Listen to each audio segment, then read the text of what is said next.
তো আজকে আমাদের ক্লাসটা হইতেছে পদার্থের বৈশিষ্ট্য ও বাহ্যিক প্রভাব। এটার উপরে ৩ টা লেকচার থাকবে। কয়টা? ৩ টা। যদিও ৩ টা দরকার নাই। তো ১ম ২ টা ক্লাসে আমরা অধ্যায়টা শেষ করব। এবং ৩ নাম্বার যে ক্লাস থাকবে সেই ক্লাসে আমরা এই অধ্যায়ের সকল এমসিকিউ অ্যান্ড সৃজনশীল কমপ্লিট করব ইনশাআল্লাহ। এখন আমার কথা হচ্ছে যারা ক্লাসে যুক্ত আছো তাদের প্রতি রিকোয়েস্ট। তুমি ট্রাস্ট করো আমাকে যে তুমি আমার এই যে ৩ টা ক্লাস হবে এই অধ্যায়ের উপরে ধরো ৩ টা ৩ ঘন্টা অন এভারেজ। এই ৩ ঘন্টা ৩ দিন তুমি আমার ক্লাসে যদি মনোযোগ দাও, আমি তোমাকে গ্যারান্টি দিতে পারি এই চ্যাপ্টার থেকে তোমার প্রিপারেশন 90% কমপ্লিট হয়ে যাবে। 90% এবং ভালোভাবে। পরবর্তীতে যাতে তোমাকে অন্য কোনো টিচার, কোচিং কোত্থাও এই চ্যাপ্টার নিয়ে কোনো কনফিউশন এ থাকতে হবে না। আচ্ছা যার এই চ্যাপ্টার নাই, তার তো নাই। স্কিপ করতে হবে, কিছু করার নাই। তুমি তাইলে ক্লাস না করলেও চলে। ঠিক না? অনেকেরই আছে। সো আমাদেরকে সেভাবে আগাইতে হবে। ঠিক না? আবার তো তুমি যখন ক্লাস করছো সেই চ্যাপ্টার হয়তো তোমার ছিল, অন্য কারো ছিল না। কি আছে? বলা আছে, "ভোগে সুখ নয়, ত্যাগেই প্রকৃত সুখ।" চলো, অধ্যায়ের নাম হইতেছে পদার্থের বৈশিষ্ট্য ও বাহ্যিক প্রভাব। দেখো, পদার্থের বৈশিষ্ট্য মানে কি বোঝাই? আমরা এই দুনিয়াতে তুমি যদি তাকাও, তাহলে তুমি দেখতে পাবা তুমি চেয়ার, টেবিল, রান্নাঘরের চুলা দেখতে পাইতেছো। ঠিক না? রান্নাঘরের চুলায় কিন্তু আবার আগুন দাউ, দাউ করে জ্বলতিছে। তুমি ফ্যান দিছো, গরমের দিনে ফ্যানে বাতাস হইতেছে। ঠিক না? কিন্তু বাতাসকে কি তুমি ধরতে পারবা? ধরতে পারবা না। হিট বা টেম্পারেচার সেটাকে ধরতে পারবা? ধরতে পারবা না। তার মানে এই মহাবিশ্বে যা কিছু দেখা যায় তার সবকিছুকে ২ ভাগে ভাগ করা হয়। একটা হচ্ছে পদার্থ এবং একটা হচ্ছে শক্তি। এই যে পদার্থ এবং শক্তি যা কিছু স্থান দখল করে, এক কথায় তুমি যাকে টাচ করতে পারো, তুমি যাকে টাচ করতে পারো, স্পর্শ করতে পারো, সেইটাকে বলা হয় পদার্থ। এবং তুমি যাকে টাচ করতে পারো না, আরিয়ান দেখতে পারতেছি ভাইয়া। এবং তুমি যাকে টাচ করতে পারো না, স্পর্শ করতে পারো না, সেইটাকে বলা হয় শক্তি। যেমন বাতাস, টেম্পারেচার এই ব্যাপারগুলা। ঠিক আছে? তো ভালো কথা আমরা তাহলে পদার্থ বুঝলাম। পদার্থ হচ্ছে যা চোখে দেখা যায়, যা স্থান দখল করে এবং যার টাচ করা যায়। এখন বাহ্যিক প্রভাব এইটার অর্থ কি? মনে করো তুমি আছো। এখন তোমার একটা বন্ধু যেয়ে তোমাকে মনে করো ধুপধাপ পিঠের উপরে, মাথার উপরে কিলান ধরলো। ধুপধাপ পিটাইতেছে। ঠিক আছে? ঘুষি মারতেছে। তখন তুমি কি করবা? উফ! আহ! কি ব্যাপার-স্যাপার এত পিটাইতেছো কেন? মারতেছো কেন? এই সেই। তার মানে কি? তুমি রিঅ্যাকশন দেখাইতেছো। ওকে? এখন ধরো তুমি চিন্তা করো একটা বিষয় যে এই যে রিঅ্যাকশনটা তুমি দেখাইলা, এখন তোমার বন্ধু তোমাকে না পিটায়ে যায়ে যদি ক্লাসরুমের দেয়ালে পিটাইতো, দেয়াল কি কোনো রিঅ্যাকশন দিত? দেয়াল কিন্তু কোনো রিঅ্যাকশন দিত না। তার মানে কি? এই যে বাহ্যিকভাবে পিটাইতেছো এবং তার ফলে তুমি রিঅ্যাকশন দিতেছো, এইটা হইতেছে বাহ্যিক প্রভাব। এটা কি? এটা হচ্ছে বাহ্যিক প্রভাব। ক্লিয়ার? এখন আমরা চ্যাপ্টারের নাম জানলাম, পড়বো হচ্ছে পদার্থের বৈশিষ্ট্য কি, কি এবং বাহ্যিক প্রভাবের ফলে কি হয়? অর্থাৎ পদার্থের উপরে বাহ্যিক যেই প্রভাবগুলা আছে সেগুলার ফলে পদার্থের কি চেঞ্জ হয়। আচ্ছা, হ্যান্ড রেইজ করো না এখন। কোন কথা থাকলে তুমি কমেন্টস করো। আচ্ছা চলো আমরা একটু চলে যাই। পদার্থের বৈশিষ্ট্য ও শ্রেণীবিভাগ। দেখো, আমরা এই যে জিনিসগুলা আছে লাইনঘাট, এই পদার্থের বৈশিষ্ট্য শ্রেণীবিন্যাসের ১ম থেকে এই পর্যন্ত, এইগুলা না আমার পড়ার দরকার নাই। দরকার নাই বলতে কেন বললাম? এগুলো তুমি রিডিং পড়বা। এর বাইরে প্রয়োজন নাই। এখন ইমাজিন করো যে কি লিখছে? পদার্থ কয় প্রকার? ৩ প্রকার। কঠিন, তরল এবং গ্যাসীয়। মজার ব্যাপার হচ্ছে তুমি তোমার চোখের আশেপাশে যা কিছু দেখো, যত পদার্থ দেখো, এই প্রত্যেকটা পদার্থেরই ঠিক এই ৩ টা ফরম্যাট থাকবে। যেমন আমাদের মানুষের ক্ষেত্রে কি হয় দেখো? আমরা একটা শিশুকাল পার করি, শৈশব। আচ্ছা, তারপরে আমরা কি? যৌবন প্রাপ্ত হই। মানে যুবক বলতে যেটা বুঝি আমরা। যেমন তোমরা আছো শৈশবে, আর আমি কি? আমি কি আর শৈশবে আছি? নাই। আমি এখন যুবক। ঠিক আছে? আবার যাদের মনে করো বয়স হয়ে গেছে তারা কোন লেভেলে আছে? তারা হইতেছে বৃদ্ধ। তাইলে এই যে প্রতিটা মানুষ তার ৩ টি স্টেপস পার করে শৈশব, যুবক এবং বৃদ্ধ। ব্যাপারটা এরকম। এখন ঠিক একইভাবে প্রত্যেকটা পদার্থের ক্ষেত্রে তুমি এরকম প্রত্যেকটা পদার্থের ক্ষেত্রে এরকম ৩ টা তুমি প্যাটার্ন পাবা। একটা হচ্ছে কঠিন, একটা হচ্ছে তরল এবং আরেকটা হচ্ছে গ্যাসীয় বা বায়বীয়। প্রত্যেকটা পদার্থের ক্ষেত্রে। এই যে ৩ টা প্রত্যেকটা পদার্থের ৩ টা রূপ কঠিন, তরল এবং বায়বীয় আমাদেরকে জানতে হবে এই ৩ টা পদার্থর ক্ষেত্রে কার কি রকম বৈশিষ্ট্য এবং বাহ্যিক প্রভাব দিলে বা বাহ্যিক প্রভাব চেঞ্জ করলে পদার্থগুলোর কেমন পরিবর্তন হয়। মুখস্থ করার দরকার নাই। তুমি জাস্ট চিন্তা করো যে আচ্ছা আ অরিয়ন ক্লাস করো আগে। আচ্ছা, এখন তোমার হচ্ছে কঠিন, তরল এবং গ্যাসীয়। তুমি চিন্তা করো যে কঠিন একটা পদার্থের কথা চিন্তা করো। ধরো কি চিন্তা করা যায়? কঠিন পদার্থ বরফ, ঠিক আছে? ফ্রিজে যেটা থাকে সেটা কি? কঠিন পদার্থ, ঠিক না? আওসাফ ঠিক আছে, ওকে। তুমি ক্লাস করো, ওকে?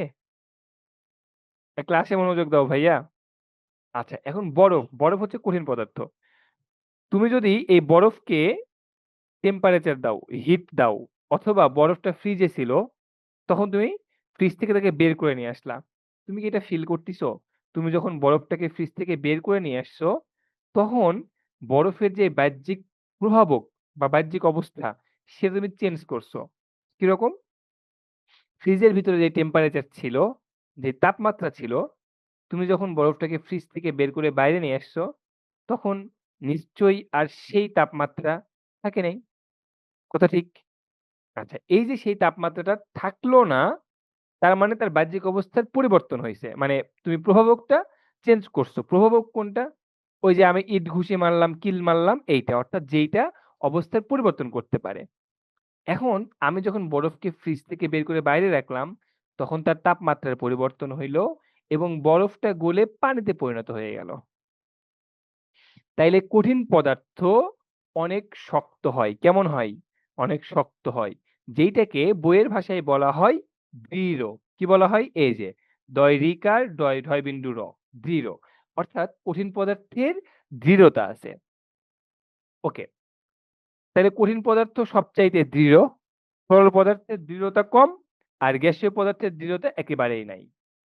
সবচাইতে মজার ২ টা পয়েন্ট আমরা জানবো। একটা হচ্ছে আয়তন এবং আরেকটা হইতেছে আকার। আগে এই বইয়ের দিকে তাকায়ও না। তুমি আগে আমার কথাটা শুনো যে আয়তন কি আর আকার কি? দেখো, আয়তন হচ্ছে ওই বস্তুটা কতটুকু জায়গা জুড়ে দখল করে আছে। যেমন ধরো আমি যদি একটা কাঠের যেকোনো বস্তু চিন্তা করি। ধরো বস্তুটা এরকম বেঁকা-তেড়া এই উঁচুতে উঠে গেছে এরকম। এই যে বস্তুটা এই যতটুকু এই যে এই দিক দিয়ে এই পর্যন্ত, এই যতখানি জায়গা দখল করে আছে, এর পুরাটুকুকেই বলা হবে এর আয়তন। কি বলা হবে? আয়তন। আচ্ছা। আর আকার বলতে কি বোঝায়? আকার বলতে বোঝায় ওইটা আসলে দেখতে কেমন? যে জিনিসগুলো আমরা জানি। যেমন গোলাকার, তারপরে আর কি জানি? ত্রিভুজাকার, চতুর্ভুজাকার, কেমন দেখতে? এইটা হচ্ছে তার আকার।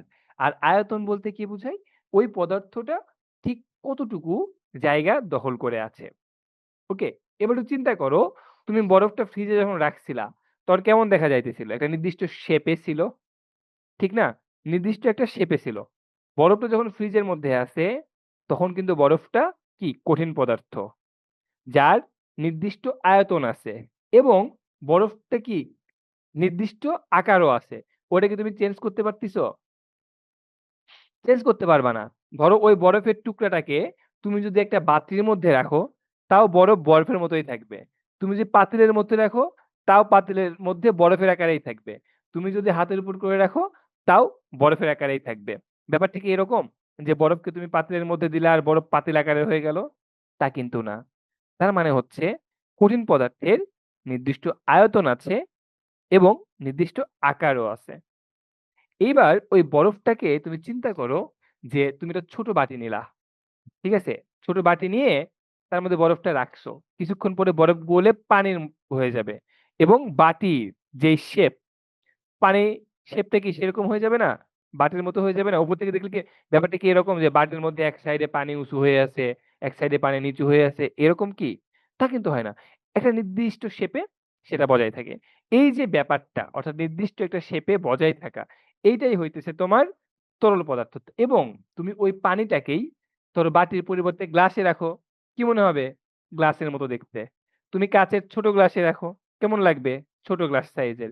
বড় গ্লাসে রাখো, মোটা গ্লাসে রাখো, মোটা সাইজের লাগবে। তার মানে তরল পদার্থকে আমি যেই পাত্রে রাখতেছি, তরল পদার্থ সেই পাত্রেরই আকার ধারণ করতেছে। কিন্তু ধরো বরফটা যেই পরিমাণ পানি ছিল, ওই বরফটা তুমি যদি ওই গ্লাসে রাখো, তাহলে কি পানির পরিমাণ বেড়ে গেছে? না। আবার পানির যেই গ্লাস ছিল সেটাকে তুমি নিয়ে বাটির মধ্যে রাখলা। তাইলে কি পানির পরিমাণ বেড়ে যাবে? না। আবার গ্লাসের পানি নিয়ে তুমি পাতিলে রাখলা। পাত্রে রাখলে কি পানির পরিমাণ বেড়ে যাবে? না। তার মানে কি? আয়তনটা নির্দিষ্ট।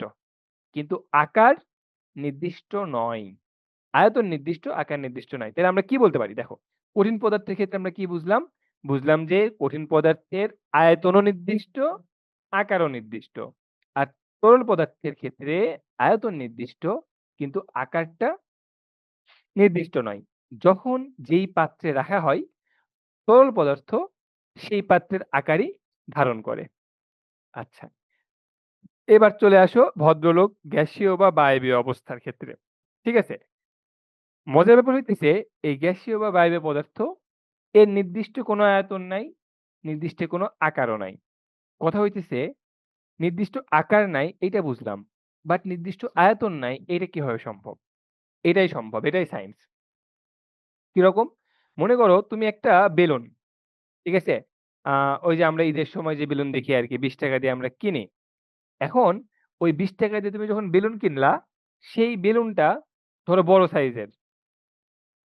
তুমি যদি বেলুনটাকে চাপ দাও, চাপ দিয়ে চাপাও একটু ২ হাত দিয়ে চাপাইলা। তাইলে কি হবে? তাও কিন্তু ওই গ্যাস ওইটুকুর ভেতর এঁটে যাবে। আবার তুমি যদি বেলুনটাকে একটু ফুলাও, আরেকটু ফুলাইলা, তাইলেও কিন্তু ভিতরের যে বাষ্প বা গ্যাস সেও ওই বেলুনের এমন কি ব্যাপারটা যে বেলুনের হাফ জায়গার মধ্যে ধরো গ্যাস ছিল, তুমি বেলুনটাকে ফুলায় বড় করছো, ওই হাফ গ্যাস বলতেছে, "না, না, আমরা ওই সাইডে যাবো না। আমরা এই সাইডে ছিলাম। আমরা এই সাইডেই থাকবো। বেলুনের জায়গা বড় হইছে তো কি হইছে? আমরা ওই সাইডে যাবো না।" তা কিন্তু হয় না। অর্থাৎ তুমি বড় সাইজের বেলুনের মধ্যে ঢুকাইলেও দেখা যাবে ওই গ্যাস ওই বেলুনের যতটুকু আয়তন, যতটুকু বড় হইছে, পুরাটুকু জুড়েই সব জায়গাতেই ওই গ্যাস যাবে। অর্থাৎ গ্যাসীয় পদার্থের কোনো নির্দিষ্ট আয়তন বা নির্দিষ্ট আকার কিছুই নেই। ওকে? আমি একটু রিভিশন দেই। দেখো, ১ম কথা হচ্ছে আমাদের কি রাখতে মনে রাখতে হবে ৩ টা পয়েন্ট। এই ৩ টার বৈশিষ্ট্য। কঠিন, তরল এবং গ্যাস। মনে রাখবা একটা বৈশিষ্ট্য লিখতে হয় হচ্ছে দৃঢ়তা দিয়ে। কি দিয়ে? দৃঢ়তা দিয়ে। এই যে দৃঢ়তা দিয়ে লিখতে হয়, এই দৃঢ়তা হচ্ছে কঠিন পদার্থের সবচাইতে বেশি, তারপর তরলের, তারপরে গ্যাসের। এরপরে আমাদের আরো ২ টা জিনিস মনে রাখতে হবে। একটা হচ্ছে আয়তন দিয়ে, যে আসলে আয়তনের ক্ষেত্রে কার কি ঘটনা ঘটে এবং আরেকটা হচ্ছে আকার দিয়ে, যে আকারের ক্ষেত্রে কার কি ঘটনা ঘটে। ঠিক আছে? মনে রাখবা। দেখো এই যে আয়তন আর আকার, এই ২ টা জিনিস তোমার হচ্ছে কঠিন পদার্থের ক্ষেত্রে, অর্থাৎ এই যে কঠিন পদার্থের ক্ষেত্রে আয়তনও নির্দিষ্ট, আকারও নির্দিষ্ট। কঠিন পদার্থের আয়তন, আকার ২ টাই নির্দিষ্ট। বাট গ্যাসীয় বা বায়বীয় পদার্থের কোনটাই নির্দিষ্ট নয়। কোনটাই কি? নির্দিষ্ট নয়। তাইলে কঠিনের ২ টাই নির্দিষ্ট, গ্যাসের কোনটাই নির্দিষ্ট নয়। আর তরলের ক্ষেত্রে আয়তন নির্দিষ্ট কিন্তু আকার নির্দিষ্ট না। যখন যেই পাত্রে রাখা হয় তখন সেই পাত্রেরই আকার ধারণ করে। ঠিক আছে? আচ্ছা। এবার যারা আছো যুক্ত তারা একটু কমেন্টস করো যে এই টপিকসটুকু তোমরা ক্লিয়ার কিনা? যে পদার্থ ৩ প্রকার এবং কঠিন, তরল ও গ্যাসীয় অবস্থার যে পার্থক্যগুলা, এই যে আকার, আয়তন এবং দৃঢ়তা, এই ৩ টা পয়েন্ট দিয়েই তোমাকে পার্থক্য লিখতে দিবে। যে আকার, আয়তন এবং দৃঢ়তার মধ্যে পার্থক্যটা কি? একটু জানাও যে বুঝছো কিনা? পরের টপিকসে যাই। এইখানে দেখো আমি একটু রিডিং পড়ি, তোমরা একটু শোনো। একটু খেয়াল করে দেখো যে আমি যা পড়ছি তাই আছে কিনা। ঠিক আছে? কঠিন পদার্থের নির্দিষ্ট আকৃতি আছে। কোনো একটা বস্তু যতটুকু জায়গা দখল করে সেটাই হচ্ছে ওই বস্তুর আয়তন। সকল কঠিন বস্তু এই জায়গা দখল করে। তাই সকল কঠিন বস্তুরই আয়তন আছে। কঠিন পদার্থের আয়তন ও আকার সহজে পরিবর্তন করা যায় না। এদের কেন যায় না? কারণ ধরো তুমি যদি কঠিন পদার্থ চিন্তা করো গ্লাস। তুমি এর আকার বা আয়তন সহজে পরিবর্তন করতে পারবা? না। কারণ এটা কি শক্ত, এটা কি দৃঢ়। এই যে দৃঢ়তা আছে এজন্যই সহজে পরিবর্তন করা যায় না। তবে কিছু কঠিন পদার্থের দৃঢ়তা কম। যেমন ভাত, কলা কঠিন পদার্থ ঠিক আছে, কিন্তু একটু সফট। তারপরে কি আছে তরল পদার্থ। দেখো তরল পদার্থের নির্দিষ্ট কোনো আকার বা আকৃতি নেই। কিন্তু কি আছে? আয়তন আছে। এটি যে পাত্রে রাখা হয় ওই পাত্রেরই আকার ধারণ করে। আমি যেটা বলছি। তরল পদার্থের নির্দিষ্ট আয়তন আছে। কারণ কি ওই যে বললাম পরিমাপ করা যায়। মনে করো তুমি ১ লিটার পানি নিছো। ১ লিটার পানিকে তুমি ৫ লিটার বোতলের মধ্যে ঢালছো। তাইলে কি ৫ লিটার বোতল ফুল হয়ে যাবে? তা কিন্তু হবে না। ৫ লিটার বোতলের ভেতর এই ১ লিটার পানিই থাকবে। তার মানে কি ওর আয়তনটা নির্দিষ্ট। কিন্তু আকারটা নির্দিষ্ট না। ঠিক আছে? এবং দেখো গ্যাসের ক্ষেত্রে লিখছে যে গ্যাসের ক্ষেত্রে বাতাসের কোনো নির্দিষ্ট আকার বা আকৃতি নেই। গ্যাসীয় পদার্থের কোনো কিছুই নির্দিষ্ট নয়। যখন যেখানে রাখা হয় যতটুকু জায়গা জুড়ে থাকার দরকার, যতটুকু তার জায়গা ও পুরাটুকু জুড়েই থাকে। এই যে দেখো অর্থাৎ গ্যাসীয় পাত্র, গ্যাসীয় পদার্থ এই যে এটা, গ্যাসীয় পদার্থ যে পাত্রে রাখা হয় ওই পাত্রের আয়তনই গ্যাসের আয়তন। তাহলে গ্যাসীয় পদার্থের আয়তন কোনটা হবে বলো তো? গ্যাসীয় পদার্থের আয়তন হবে যখন যেই পাত্রে রাখা হয় তখন সেই পাত্রের আয়তনই হচ্ছে গ্যাসীয় পদার্থের আয়তন। আমরা একটু কোশ্চেনে চলে যাই। একটা জিনিস দেখাবো তোমাদেরকে। আচ্ছা তার আগে আমি নিজেই বলতে থাকি। তোমরা একটু এবার কথা শুনতে থাকো আমার। ঠিক আছে? দেখো, কঠিন পদার্থের ক্ষেত্রে ধরো এই যে বরফ, বরফটা কিন্তু কঠিন। তুমি এইটাকে যখন আমরা সাধারণত কি করি? এই যে আ দুধ ফ্রিজে রাখলে বরফ হয়ে যায়। পরে আমরা সেটা কি করি? হিট দেই, টেম্পারেচার দেই, মানে গরম করি। যাতে কি হয়? লিকুইড হয়ে যায়। তার মানে ওই যে কঠিন পদার্থ, ওই কঠিন পদার্থটাকে ধরো তুমি এক ফ্রিজ থেকে আরেক ফ্রিজে নিয়ে রাখলা। ও কি মানে দুধ মানে লিকুইড হয়ে যাবে? হবে না কিন্তু কঠিনই থাকবে। কিন্তু ওইটাকে যদি বের করে আমি এই রুম টেম্পারেচার মানে আমাদের যে নরমাল টেম্পারেচারে রাখি, তাইলে কিন্তু কিছু সময় পরে সেটা তরল হয়ে যাবে। তার মানে একটা নির্দিষ্ট তাপমাত্রা পাইলে এই যে দুধ বা এই যে পানি যেটা বরফ হয়েছিল সেটা কি হচ্ছে? গলে যাচ্ছে বা গলতে শুরু করতিছে। গলে যাচ্ছে বা গলতে শুরু করতিছে। ঠিক এই তাপমাত্রাটাকে অর্থাৎ যেই তাপমাত্রায় কোনো কঠিন পদার্থ গলে যায় বা গলতে শুরু করে। কি বললাম বলো তো? যেই তাপমাত্রায় কোনো কঠিন পদার্থ গলে যায় বা গলতে শুরু করে, সেই তাপমাত্রাকে বলা হয় ওই পদার্থের গলনাঙ্ক। কি বলা হয়? গলনাঙ্ক। তাইলে ২ টা জিনিস মনে রাখতে হবে তোমাকে এখানে। যে, যে তাপমাত্রায় কোনো কঠিন পদার্থ, তরল পদার্থ কি গলে? পানি কি গলে? দুধ কি গলে? গলে না তো। গলে কি? কঠিন পদার্থ। আমরা কি বলি? সোনা গলে, রূপা গলে, দুধ মানে বরফ গলে, এরকম না? কঠিন পদার্থ গলে। তাইলে আমি কিভাবে বলতে পারি? যে তাপমাত্রায় কোনো কঠিন পদার্থ গলতে শুরু করে, সেই তাপমাত্রাকে বলা হয় ওই কঠিন পদার্থের গলনাঙ্ক। তাহলে গলনাঙ্ক কি কখনো তরল পদার্থের হইতে পারে? পারে না। গলনাঙ্ক শুধু কার হয়? কঠিন পদার্থের হয়। গলনাঙ্ক কি গ্যাসীয় পদার্থের হইতে পারে? না। কার হয়? কঠিন পদার্থের হয়। ঠিক আছে? আচ্ছা। এখন কোন একটা পদার্থ বিশুদ্ধ নাকি দূষিত, খাঁটি নাকি ভেজাল, এইটা নির্ধারণ করা হয় এই গলনাঙ্কের সাহায্যে। কিরকম? মনে করো স্বর্ণ সবচাইতে কি দামি জিনিস, ঠিক না? সোনার জিনিস। এখন তুমি কোন দোকানদারের কাছ থেকে সোনার জিনিস বানাইছো। এখন উনি ভেজাল বেশি ইউজ করছে। যদিও স্বর্ণের মধ্যে কিছু না কিছু খাত ব্যবহার করা হয়। ঠিক আছে? কিন্তু যতটুকু দরকার মনে করো তোমাকে সোনা দিছে বেশি, সোনা দিছে কম আর ভেজাল দিছে বেশি। তাহলে তো লস। এখন এই সোনা, এই ধাতু এর একটা নির্দিষ্ট গলনাঙ্ক আছে। মানে অরিজিনাল সোনা একটা নির্দিষ্ট তাপমাত্রায় গলতে শুরু করবে। অরিজিনাল যে সোনা সেইটা একটা নির্দিষ্ট তাপমাত্রায় গলতে শুরু করবে। এখন ধরো তুমি তোমার সোনাটা চেক করতেছো। চেক করতে গিয়ে দেখলা যে ওই তোমার যে সোনা সেইটা অরিজিনাল টেম্পারেচারের আগেই গলে যাচ্ছে। তার মানে কি? তোমার সোনাটা অরিজিনাল না। এটার মধ্যে ভেজাল মিশ্রিত করা আছে। তাহলে কোন একটা কঠিন পদার্থ খাঁটি নাকি ভেজাল তা কি পরীক্ষার সাহায্যে নির্ণয় করা যায়? তা গলনাঙ্কের সাহায্যে বের করা যায়। যে সেই কঠিন পদার্থটা খাঁটি নাকি ভেজাল। আচ্ছা ভালো। গলনাঙ্ক কাকে বলে? যে তাপমাত্রায় কোনো কঠিন পদার্থ গলে যায় বা গলতে শুরু করে তাকে বলা হয় গলনাঙ্ক। যেমন বরফের গলনাঙ্ক 0 ডিগ্রি সেন্টিগ্রেড অর্থাৎ বরফ 0 ডিগ্রি সেন্টিগ্রেড তাপমাত্রায় পানিতে পরিণত হয়। আচ্ছা, গলনাঙ্ক গেল। দেখো কঠিন পদার্থকে তাপ দিলে তা তরল পদার্থে পরিণত হয়। তো তুমি বরফকে তাপ দিলা এবং দিয়ে তাকে তরল পদার্থে নিয়ে আসলা। অর্থাৎ সেটা কঠিন থেকে তরলে পরিণত হইল। এইবার এই যে তরল পদার্থ হইল, এই তরল পদার্থকে তাপ দিলে দেখছো চুলায় যখন পানি গরম করা হয় তখন দেখবে পানির কি ভাব উঠে। কি উঠে? ভাব উঠে। আমরা যে বলি না ভাব উঠে, অ্যাকচুয়ালি ওটা ভাব উঠে না, ওটাকে বলে ভ্যাপার বা জলীয় বাষ্প। কি হচ্ছে? পানি ফুটে বাষ্প হয়ে বাতাসে উড়ে যাচ্ছে।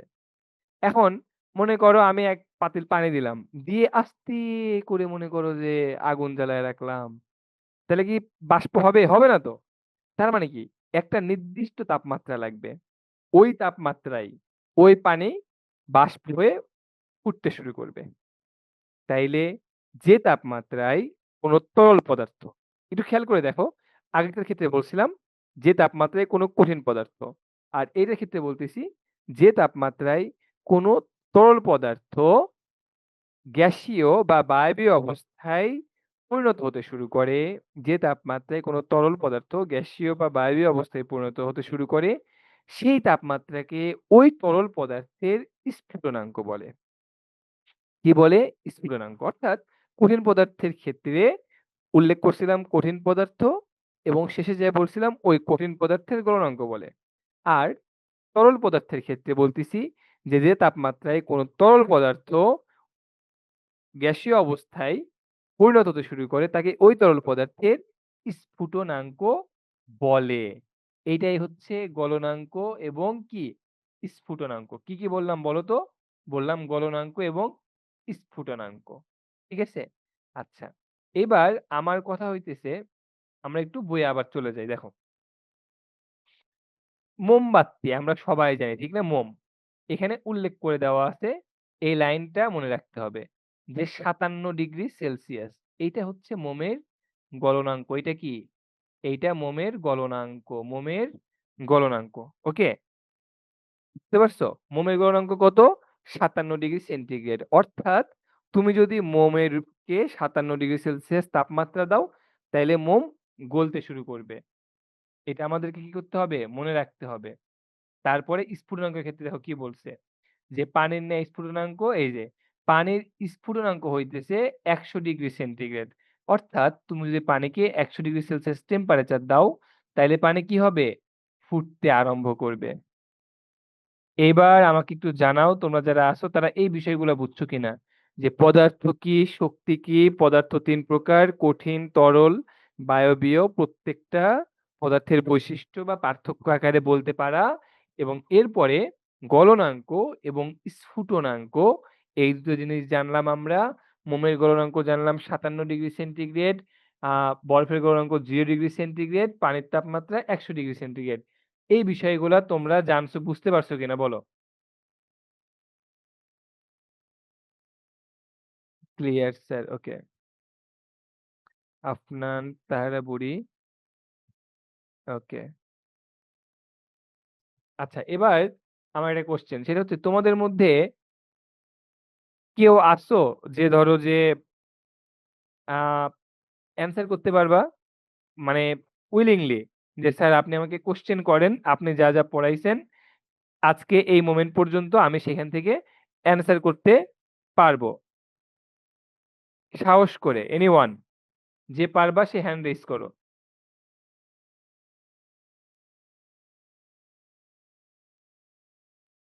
যে পারবা সে হ্যান্ড রেইজ করো।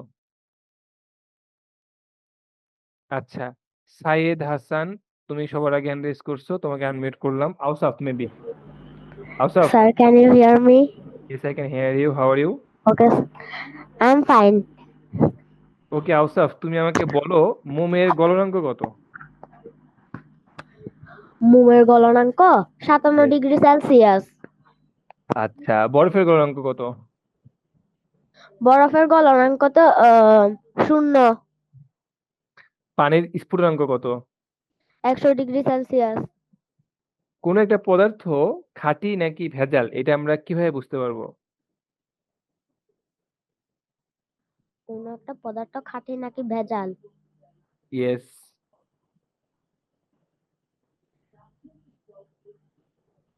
আচ্ছা আওসাফ, তুমি তাহলে নেক্সট কোশ্চেন বলো যে কার নির্দিষ্ট আয়তন আছে কিন্তু নির্দিষ্ট আকার নেই? তরল পদার্থের। আচ্ছা, দুইটাই নেই কার? বায়বীয় পদার্থের।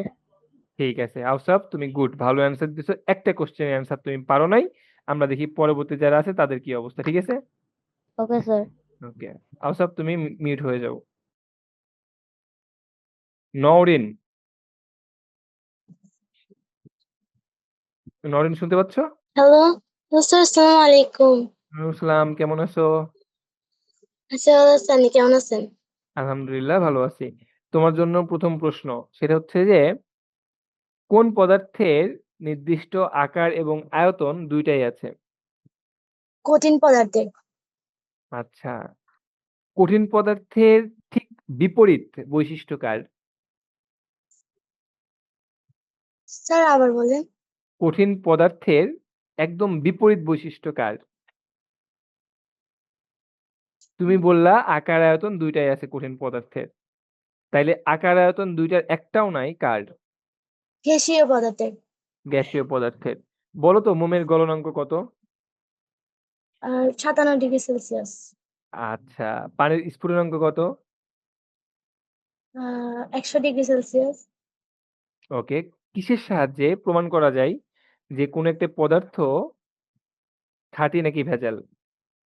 ওই পদার্থ নির্দিষ্ট আহ তাপমাত্রায় গলা শুরু করলে ওটা হচ্ছে, ওটাকে বোঝা যায়।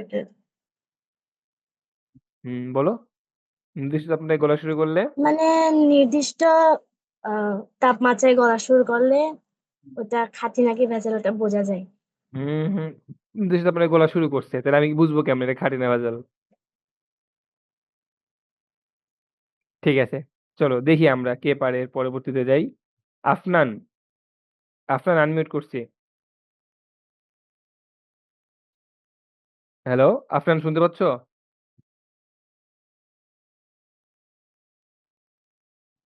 আফনান, আচ্ছা ঠিক আছে, আফনানের কথা শোনা যাচ্ছে। হুমায়রা আক্তার আদিবা। আসসালামু আলাইকুম স্যার। ওয়ালাইকুম আসসালাম আদিবা, কেমন আছো?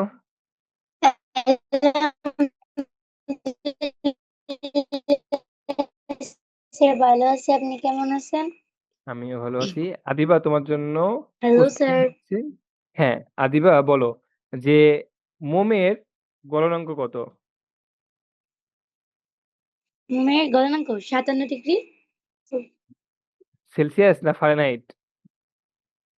সেলসিয়াস। আচ্ছা, আমি কিভাবে বুঝবো যে কোন একটা কঠিন পদার্থ খাঁটি নাকি ভেজাল?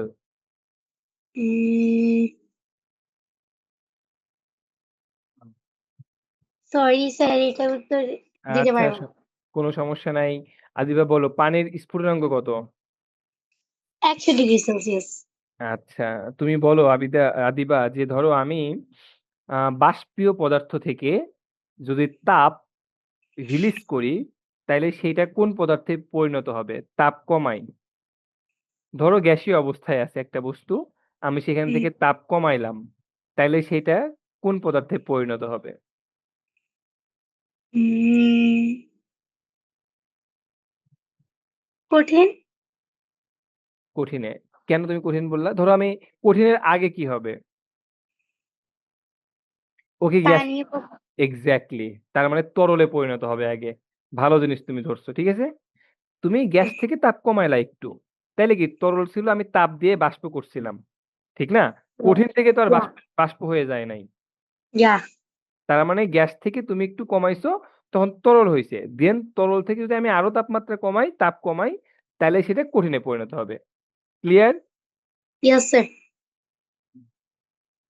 ওকে, ওকে। ঠিক আছে। Thank you Adiba. Okay. Then আচ্ছা, আমি একটা কোয়েশ্চেন অ্যান্সার এখনো পাই নাই। দেখি কেউ দিতে পারে কিনা। আরাফুল ইসলাম। স্যার আসসালামু আলাইকুম। ওয়ালাইকুম আসসালাম। আরাফুল কেমন আছো? ভালো আছি স্যার, আপনি ভালো আছেন? আমি আলহামদুলিল্লাহ ভালো আছি। আরাফুল, তুমি আমাকে একটু বলো তো যে আমরা কিভাবে বুঝবো যে কোনো একটি পদার্থ খাঁটি নাকি ভেজাল? স্যার দুইটি পদার্থকে গলাতে হবে, যেটা আগে গলে যাবে সেটা সেটা কি? সেটা স্যার যেটা আগে গলে যাবে সেটা স্যার মানে নকল, আর যেটা মানে খাঁটি নয়, আর যেটা পরে গলবে সেটা খাঁটি। এক্স্যাক্টলি। ২ টা পদার্থ বলতে ব্যাপারটা এরকম না। মনে করো আমি একটা সিম্পলি চিন্তা করো যে আমি একটা স্বর্ণের জিনিস হচ্ছে কিনছি। সাধারণত স্বর্ণের হচ্ছে তোমার মেল্টিং পয়েন্ট বা গলনাঙ্ক হচ্ছে ১১০০ ডিগ্রি সেন্টিগ্রেডের কাছাকাছি। তো তার মানে কি অরিজিনাল যেই সোনা, একদম খাঁটি যেই সোনা, সেই সোনাটা ১১০০ ডিগ্রি সেন্টিগ্রেড তাপমাত্রায় গলে যায়। ঠিক আছে? আচ্ছা, এখন আমি বাজার থেকে একটা স্বর্ণের জিনিস কিনে নিয়ে আসলাম। দেন দেখা যাচ্ছে ওইটা ৮০০ বা ৯০০ ডিগ্রি সেন্টিগ্রেড তাপমাত্রায় গলে যাচ্ছে। তার মানে কি? তাইলে কি হইল? এটা কি তাইলে অরিজিনাল? না। তার মানে এটা হচ্ছে ভেজাল। ২ নাম্বার। তার মানে মেইন অ্যান্সারটা হবে এভাবে, কোনো একটা কঠিন পদার্থের গলনাঙ্ক নির্ণয়ের মাধ্যমে আমরা জানতে পারবো সেই পদার্থটা খাঁটি নাকি ভেজাল। ওকে? জি স্যার। ঠিক আছে Araful, thank you so much. তুমি অ্যান্সারটা দিতে পারছো। আচ্ছা, এরপরে যারা আছো তাদের আবার পরবর্তীতে ইনশাআল্লাহ, হ্যাঁ? আচ্ছা, সাইদুল তাহেরা বুড়ি, ধন্যবাদ। আচ্ছা, আ আমি নাবিহা, আরে নাবিহা স্নেহা, এই ঠিক না তুমি? ডিডিএল যে লক্ষ্মীপুর। তোমার কি একবার এক নাম, বুঝি না কিছু।